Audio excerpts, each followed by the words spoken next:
ಓಂ ನಮಃ ಶಿವಾಯ. ಓಂ ನಮಃ ನಾರಾಯಣಾಯ. ಸ್ವಾಮಿ ಕೊರಗಜ್ಜ. ನನ್ನೆಲ್ಲ ಪ್ರೀತಿ ವೀಕ್ಷಕ ಬಂಧುಗಳಿಗೆ ಶಿವಾಯಂ ಕನ್ನಡ ಆಧ್ಯಾತ್ಮಿಕ ಚಾನಲ್ಗೆ ಸ್ವಾಗತ. ಇವತ್ತು ಕೆಲವು ಜೀವನದ ನಿತ್ಯ ಸತ್ಯಗಳನ್ನು ನೋಡುವ. ಅದಕ್ಕಿಂತ ಮುಂಚೆ ನನ್ನೆಲ್ಲ ಪ್ರೀತಿ ವೀಕ್ಷಕ ಬಂಧುಗಳಿಗೆ ನಾಗರ ಪಂಚಮಿ ಹಬ್ಬದ ಆರ್ಥಿಕ ಶುಭಾಶಯಗಳನ್ನು ಹೇಳ್ತಾ ಇದ್ದೇನೆ. ಆ ಸುಬ್ರಹ್ಮಣ್ಯನ ನಾಗದೇವರ ಆಶೀರ್ವಾದ ನನ್ನೆಲ್ಲ ಪ್ರೀತಿ ವೀಕ್ಷಕ ಬಂಧುಗಳ ಮೇಲೆ ಸದಾ ಇರಲಿ, ಅವರ ಆಶೀರ್ವಾದ ಅಂತ ಕೇಳ್ಕೊಳ್ತಾ ಇದ್ದೇನೆ.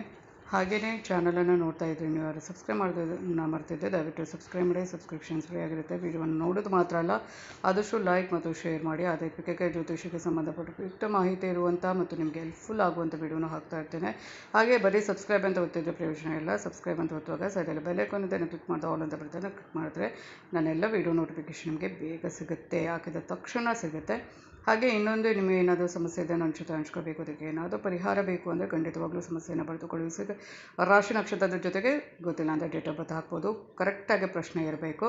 ಖಂಡಿತವಾಗ್ಲೂ ಅದಕ್ಕೆ ನಿಮಗೆ ಆಗುವಂಥ ಸಣ್ಣ ಪುಟ್ಟ ಪರಿಹಾರವನ್ನೇ ತಿಳಿಸ್ತೇನೆ.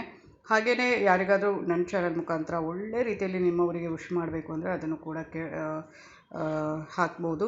ಖಂಡಿತವಾಗ್ಲೂ ವಿಶ್ ಮಾಡ್ತೇನೆ. ಹಾಗೆಯೇ ಕೆಲವರ ಡೇಟ್ ಆಫ್ ಬರ್ತ್ ಗೊತ್ತಿರುತ್ತೆ, ರಾಶಿ ನಕ್ಷತ್ರ ಗೊತ್ತಿರೋದಿಲ್ಲ, ತಿಳ್ಕೊಬೇಕು ಅಂಬಲ ಇದ್ದರೆ ಅದನ್ನು ಕೂಡ ಕೇಳಿ ಪ್ರತಿಯೊಂದಕ್ಕೂ ಉತ್ತರ ಕೊಡ್ತೇನೆ. ಸ್ವಲ್ಪ ಸಮಯದ ಅಭಾವದಿಂದ ಉತ್ತರ ಕೊಡುವ ಲೇಟ್ ಆದ ಚಿಂತೆ ಬೇಡ.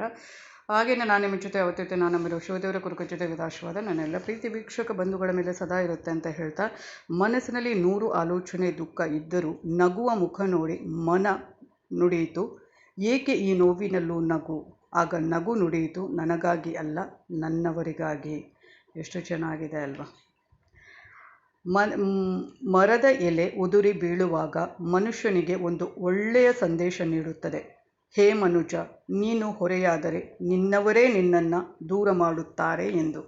ಎಷ್ಟು ಬದುಕಿಗೆ ಒಂದು ಅರ್ಥ ಮತ್ತು ಎಷ್ಟು ನಿತ್ಯ ಸತ್ಯ ಅಲ್ವಾ ಇದು. ಯಾವ ವ್ಯಕ್ತಿ ಸ್ಪಷ್ಟವಾಗಿ, ಸ್ವಚ್ಛವಾಗಿ, ನೇರವಾಗಿ ಮಾತನಾಡುತ್ತಾನೋ ಆತನ ಮಾತುಗಳು ತೀವ್ರವಾಗಿ, ಹರಿತವಾಗಿ ಅಥವಾ ಕಠೋರವಾಗಿ ಇರಬಹುದು, ಆದರೆ ಆತನ ಮಾತಿನಲ್ಲಿ ಅಥವಾ ಮನಸ್ಸಿನಲ್ಲಿ ಯಾವುದೇ ಮೋಸ ಇರುವುದಿಲ್ಲ. ಯಾರು ನೇರ ಇರ್ತಾರೋ, ಮುಖಕ್ಕೆ ಮುಖ ಕೊಟ್ಟು ಇದ್ದದ್ದನ್ನು ಇದ್ದಾಗೆ ಹೇಳ್ತಾರೋ ಅವರಿಗೆ ಶತ್ರುಗಳು ಜಾಸ್ತಿ. ಆದರೆ ಏನು ಅಂದರೆ ಅವರ ಮನಸ್ಸು ಕ್ಲಿಯರ್ ಆಗಿರುತ್ತೆ ಮತ್ತು ದೇವರಿಗೆ ಅದು ಇಷ್ಟವಾಗಿರುತ್ತೆ. ಯಾಕೆಂದರೆ ಅವರು ಮನಸ್ಸಿನಲ್ಲಿ ಯಾವುದೇ ಒಂದು ಇದನ್ನು ಇಟ್ಕೊಳ್ಳದೆ ನೇರ ಮಾತನಾಡೋದು, ಇದ್ದದನ್ನು ಇದ್ದಾಗೆ ಹೇಳುವಂಥದ್ದು. ಅದಕ್ಕೆ ಯಾವತ್ತೂ ಕರ್ಮ ಅಂಟಿಕೊಳ್ಳೋದಿಲ್ಲ. ಮನಸ್ಸಿನಲ್ಲಿ ಬೇಕಾದಷ್ಟು ಇಟ್ಟುಕೊಂಡು ಬಾಯಲ್ಲಿ ಏನು ರಾಗ ಮಾತಾಡಿಕೊಂಡು ಇರ್ತಾರಲ್ವ, ಅಂಥವರನ್ನು ನಂಬಿದರೆ ಯಾರು ನಂಬ್ತಾರೆ ನೋಡಿ, ಅವರು ಗೋತ ಅಂತಲೇ ಹೇಳ್ಬೋದು.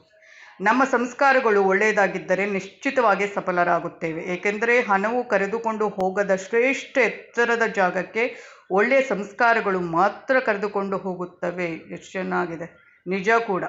ಯಾವುದೇ ಯಶಸ್ಸು ಅಂತಿಮವಲ್ಲ, ಸೋಲೂ ಕೊನೆಯಲ್ಲ. ಇವೆರಡನ್ನೂ ಸರಿದೂಗಿಸಿಕೊಂಡು ಸಾಗುವ ಧೈರ್ಯವೇ ನಿಜವಾದ ಬದುಕು. ಹಾಗೆಯೇ ನೆಕ್ಸ್ಟ್ ನೋಡೋದಾದರೆ, ಇಷ್ಟೆಲ್ಲ ಬದುಕಿನ ನಿತ್ಯ ಸತ್ಯಗಳು ಇದೆಲ್ಲ. ಪ್ರಭಾವ ನೋಡಿ ಹತ್ತಿರ ಬರುವ ಜನರಿಗಿಂತ ಸ್ವಭಾವ ನೋಡಿ ಹತ್ತಿರ ಬರುವವರೇ ನಮ್ಮ ನಿಜವಾದ ಆತ್ಮೀಯರು. ನೋಡಿ ಎಷ್ಟು ಚೆನ್ನಾಗಿದೆ, ಒಂದೊಂದು ಮುತ್ತುಗಳು ಅಂತಲೇ ಹೇಳ್ಬೋದು. ನೆಟ್ಟ ಗಿಡ, ಬೆಳೆಸಿಕೊಂಡಿರುವ ಸ್ನೇಹ ಎರಡೂ ಅಪರೂಪವಾದವುಗಳೇ. ಒಂದು ನೆರಳು ನೀಡುತ್ತದೆ, ಮತ್ತೊಂದು ಜೊತೆಯಾಗಿ ಇದ್ದು ಮನಸ್ಸನ್ನು ಉತ್ಸಾಹದಿಂದ ಇರುವಂತೆ ಮಾಡುತ್ತದೆ. ಎಷ್ಟು ಚೆನ್ನಾಗಿದೆ, ಒಂದಕ್ಕಿಂತ ಒಂದು ಅರ್ಥಗರ್ಭಿತವಾದದಂತೂ ಮತ್ತು ನಮ್ಮ ಬದುಕಿಗೆ ತುಂಬ ಒಂದು ಅರ್ಥವನ್ನು ಮತ್ತು ಬದುಕಿಗೆ ಒಂದು ಸತ್ಯವನ್ನು ಗೊತ್ತು ಮಾಡುವಂಥದ್ದು ಅಂತಲೇ ಹೇಳಬಹುದು. ನನ್ನನ್ನು ನಂಬಿ ಎಂದು ಯಾರನ್ನ ಕೇಳಿಕೊಳ್ಳಬಾರದು.